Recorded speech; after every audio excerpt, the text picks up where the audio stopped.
প্রিয় দর্শক, অমর একুশে বইমেলা নিয়ে এনিগমা টিভির নিয়মিত আয়োজন আমাদের বইমেলা অনুষ্ঠানে আপনাদের সকলকে স্বাগত জানাচ্ছি। অনুষ্ঠানটি সরাসরি সম্প্রচারিত হচ্ছে এনিগমা টিভির ফেসবুক পেজ, ইউটিউব চ্যানেল ও ওয়েবসাইটে। প্রতিদিনের মতোই আপনাদের সাথে আছি আমি সেলিমা ওসমান শর্মী, আর আমার সাথে আছেন কথা সাহিত্য, তার সাথে কথা বলছি। আপনার পরিচয়? আমি মিলন আব্দুল্লাহ। এবারে বইমেলাতে আমার নতুন একটা বই আসছে, কবিতার বই, নাম হচ্ছে তবুও কবিতার অবাধ্য। তবুও কবিতার অবাধ্য, মিলন আব্দুল্লাহ, ওনার নাম মিলন আব্দুল্লাহ। ওনার বইমেলা নতুন যে বইটি এসেছে, বইটির নাম তবুও কবিতার অবাধ্য। কবিতার অবাধ্য কি কেউ হতে পারে? আসলে কবিতা হচ্ছে স্বাধীন, মুক্তচেতা। এদের তিনটা হচ্ছে স্বাধীন। হ্যাঁ, এরা অধিকার নিয়ে উঠতে চায় আকাশে মুক্ত বিহঙ্গের মতো।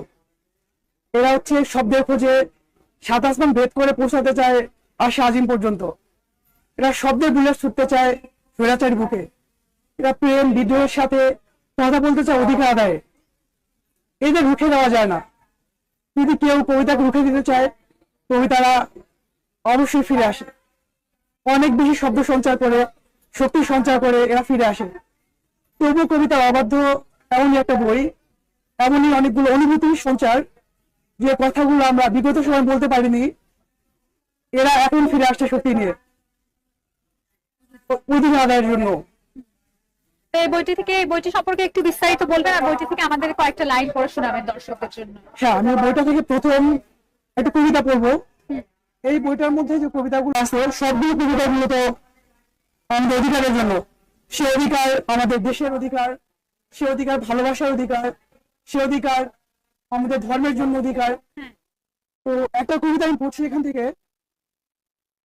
আমি আর এই ট্রমা নিতে পারছি না, শিকল বাঁধা পায়ে থেমে গিয়েছে জীবনের আওয়াজ, রক্তচক্ষু রোশনালে কেড়ে নিয়েছে বেঁচে থাকার স্বাধীনতা, অধিকারের বিপরীতে বুঝিয়ে দিয়েছে বুলেট, বাতাসে ছড়িয়ে দিয়েছে প্রতিহিংসা ডিনামাইট।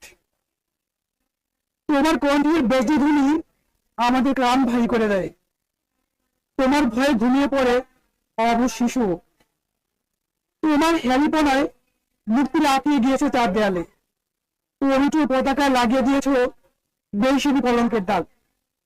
তুমি আমিনের ইশারায় সবুজ ভূমিতে বানিয়েছ রক্তের নহর, ঋণের পাহাড়ে পিষ্ট করেছ পবিত্র দিবাঘাস, ক্ষুধার জ্বালায় সন্তান বেঁচতে বাধ্য করেছ ক্ষুধার্ত মাকে। প্রিয় বাংলাদেশ, এই কেমন শাসক তুমি দেখালে আমাকে। আমি আর এই ট্রমা নিতে পারছি না, দয়া করে এবারের মতো আমার মুক্তি দাও। অনেক ধন্যবাদ, অনেক ধন্যবাদ। আজকে আমাদের সময় দেওয়ার জন্য অনেক অনেক ধন্যবাদ। ধন্যবাদ।